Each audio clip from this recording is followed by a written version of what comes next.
জানাচ্ছি এজন্য যে আল্লাহ তাআলা আমাদেরকে যুল হিজ্জা জিলহজ মাসে উপনীত হওয়ার তৌফিক এনায়েত করেছেন। আমরা আজকে মালয়েশিয়াতে অলরেডি জিলহজ শুরু করে ফেলেছি এবং আমরা জানি যে এই জিলহজের প্রথম দশক মানে প্রথম 10টি দিন খুবই গুরুত্বপূর্ণ 10টি দিন। আল্লাহ তাআলার কাছে খুবই পছন্দনীয় এই 10 দিনের আমলগুলো, এমনকি জেহাদের চাইতেও বেশি হাদিসে এসেছে। এবং কালামুল্লাহ মাজিদে আল কোরআন আল কারিমে আল্লাহ তাআলা এই জিলহজের প্রথম 10 দিনের শপথ করেছেন। এই 10 দিনের এবাদত আল্লাহ তাআলার কাছে এত বেশি পছন্দনীয় হওয়ার কারণ হচ্ছে এই 10 দিনে আল্লাহ তাআলা উম্মাহাতুল ইবাদাত অর্থাৎ যত মৌলিক এবাদত আছে সবগুলো মৌলিক এবাদতের একটা সমন্বয় করেছেন জিলহজ মাসের এই প্রথম 10 দিনে, যেটা বছরের অন্য কোনো সময় কিন্তু পাওয়া যায় না। কারণ এই 10 দিনের ভেতরে সালাত আছে, নফল সিয়াম আছে, সাদাকা আছে, কুরবানি আছে, হজের প্রসঙ্গটা আছে, যেটা বছরের অন্য কখনো এরকম উম্মাহাতুল ইবাদাত অর্থাৎ যত মৌলিক আবাদত আছে সব মৌলিক আবাদতের কম্বিনেশন সমন্বয় বছরের কোনো সময় কিন্তু আসলে হয় না, যেটা হয়ে থাকে জিলহজ মাসের প্রথম এই 10 দিনের ভেতর। এজন্য এই 10 দিনের ইবাদত আল্লাহ তাআলার কাছে অত্যন্ত বেশি প্রিয়। এজন্য আল্লাহ রাসূল সাল্লাল্লাহু আলাইহি ওয়াসাল্লাম এই 10 দিনে যাতে আমরা বেশি বেশি নফল ইবাদত করি আমাদেরকে উৎসাহিত করেছেন। পাশাপাশি আমরা যেন বেশি বেশি তাহমিদ, তাহলিল, তাকবীর দিয়ে এই 10টি দিনকে মুখরিত করে রাখি, এজন্য তিনি আমাদেরকে আদেশ করেছেন।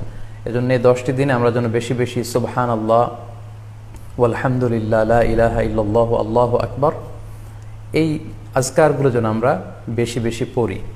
এবং আরাফাতের সিয়ামের ব্যাপারে আল্লাহ রাসূল সাল্লাল্লাহু আলাইহি ওয়াসাল্লাম আশা করেছেন যে 9 জিলহজের যে নফল সিয়ামটি অর্থাৎ আরাফার রোজা, এই আরাফার রোজা যে ব্যক্তি রাখবে আল্লাহ রাসূল সাল্লাল্লাহু আলাইহি ওয়াসাল্লাম বলেন যে আমি প্রত্যাশা করি এই সিয়ামের বদৌলতে বিগত একটি বছরের এবং সামনের একটি বছরের যত পাপ হবে এই পাপগুলোকে আল্লাহ তাআলা আমাদের জন্য ক্ষমা করে দিবেন।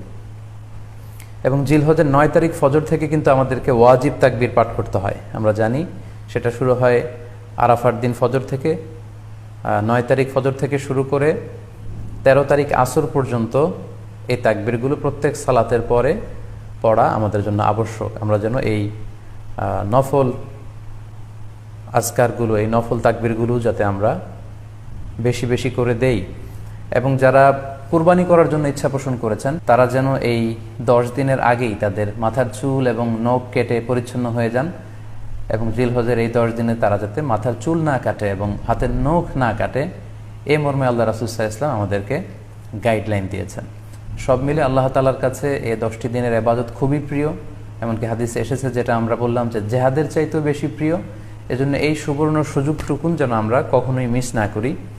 তাই আমাদের সাধ্যমতো আমরা যেন বেশি বেশি নফল ইবাদত করি। আমরা যেন সুযোগ হলে পুরো 10 দিন ব্যাপী আমরা চাইলে নফল সিয়াম রাখতে পারি, আমরা বেশি বেশি কোরআন তেলাওয়াত করতে পারি। বিশেষ করে তাহমিদ, তাহলিল এবং তাকবীর, আলহামদুলিল্লাহ লা ইলাহা ইল্লাল্লাহ আল্লাহু আকবার, এই জিকিরগুলো, এই আজকারগুলো পড়ে পড়ে যেন আমরা এই 10টি দিনকে মুখরিত রাখি। আল্লাহ তাআলা জিলহজ মাসের যে মাহাত্ম্য এবং বারাকা তিনি আমাদের জন্য দিয়েছেন, এগুলো যেন আমরা বেশি বেশি হাসিল করতে পারি। আমিন ইয়া রাব্বাল আলামিন। Do listen